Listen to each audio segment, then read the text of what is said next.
मैंने एक विधायक रहते हुए और एक मंत्री के तौर पर, रतनलाल जी इस बात के गवाह, और आप लोगों ने भी अगर दिल्ली की विधानसभा की डिबेट को सुना हो, तो मैंने सामाजिक मुद्दों को हमेशा बेहद मजबूती के साथ बिना किसी डर के उठाया है। अब कोई कहता 50 लाख का इनाम गर्दन काटने पर, उन्हें पता नहीं है, जरा उनसे कोई पूछे भाई किस किस की गर्दन काटोगे? सच्चा अंबेडकरवादी कभी डर नहीं सकता, और डर तो दूर की बात है, वो आसानी से कभी मर भी नहीं सकता। हमारे अंदर जो खून का प्रवाह है वो डॉक्टर बाबा साहेब अंबेडकर का खून है। उसको डराने की कोशिश मत करना।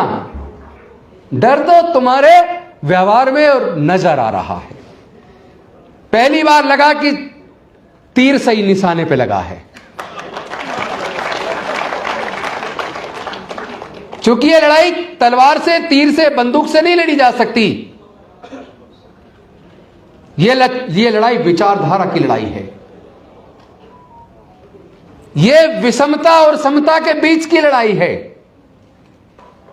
ये इंसानियत और हैवानियत के बीच की लड़ाई है। ये मानवता और दानवता के बीच की लड़ाई है। एक तरफ फूले साहू अंबेडकर की, पेरियार की विरासत है, और दूसरी तरफ जातिवादी मानसिकता से पीड़ित बीमार लोगों की है। तो लड़ाई तो बुद्धि और विवेक की है, तो बुद्धि और विवेक से जीती जाएगी। अनफॉर्चुनेटली हमारे लोग बहुत ही ज्यादा भावुक और भोले हैं, भावुकता से लड़ाई लड़ते हैं और हार जाते हैं। जब डॉक्टर बाबा साहेब अंबेडकर आपको बुद्धि और विवेक की बात करके गए,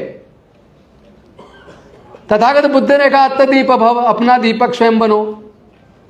किसी बात को इसलिए मत मानो बड़े किसी धर्मशास्त्र में लिखी है, किसी बहुत बड़े व्यक्ति ने कही है। किसी बात को मानने से पहले पढ़ो, समझो, जानो, परीक्षण करो, बुद्धि और विवेक की कसौटी पर कस कर देखो। उसके बाद आपको लगे ये बात सही है, तब उस बात को मानो। तो फिर भावुकता से क्यों लड़ रहे हो भाई? बुद्धि से लड़ो ना।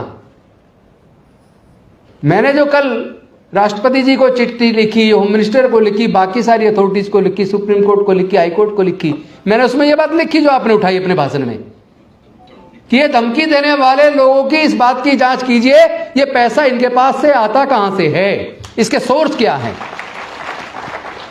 और दूसरी बात मैंने उसमें लिखी, इनके कौन से आतंकवादी संगठनों से तार जुड़े हैं, इसकी भी जांच होनी चाहिए। बहुत सारे बेकसूर लोग जेल के अंदर सड़ रहे हैं, जिन्होंने इतनी खतरनाक बातें नहीं की, छोटी मोटी बात पे भी उनको जेल में डाला हुआ है कई कई साल से, और ये खुलेआम आतंक पैदा कर रहे हैं। ये कैसे सोच लेते हैं कि डॉक्टर बाबा साहब अंबेडकर के मानने वाले लोग आतंकित हो जाएंगे, डर जाएंगे? अरे हम डरने वाले लोग नहीं है, ये तुम्हारा डर है जो ये बोल रहा है।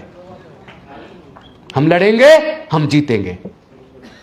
इस लड़ाई में अगर कोई बाधा है तो इस लड़ाई की बाधा वो लोग नहीं है जिन्होंने जातिवादी वर्णवादी व्यवस्था को बनाया।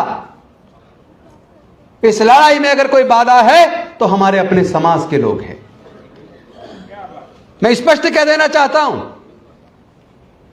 जाति उन्होंने बनाई, जाति से उन्हें फायदा हुआ, वो जाति को जिंदा रखना चाहते हैं। हमें हजारों जातियों में बांट दिया और हम भी जाति को जिंदा रखे हुए हैं।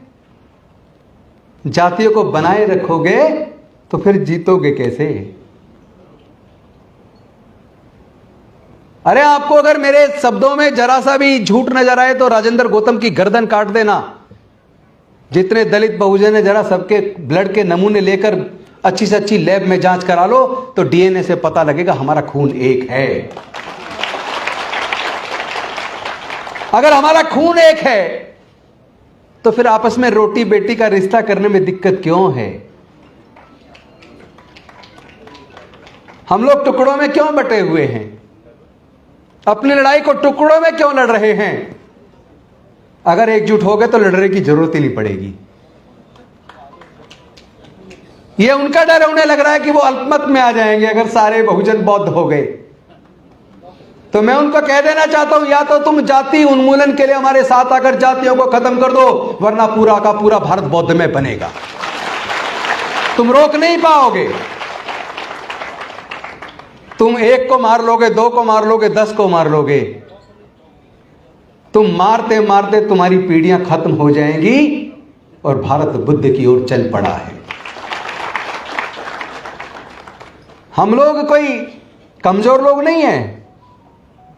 हमारे महापुरुषों ने पूरे जीवन मेहनत से खाया है और तुम लोगों में से ज्यादातर ने हमारी मेहनत का चुरा के छीन के खाया है।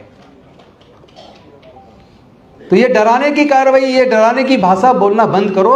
ये भाषा बताती है कि तुम डर गए हो, क्योंकि तुम्हें अब लग गया है कि अब भारत और बहुजन बुद्ध की ओर चल पड़ा है। तो बुद्ध तो बनेंगे, बौद्ध तो हम बनेंगे। हर वो व्यक्ति जो अपने जीवन के फैसले बुद्धि और विवेक से ले, जो अपना अच्छा बुरा सोच समझ के अपने जीवन के फैसले ले, मेरा मानना है वो हर व्यक्ति बौद्ध है।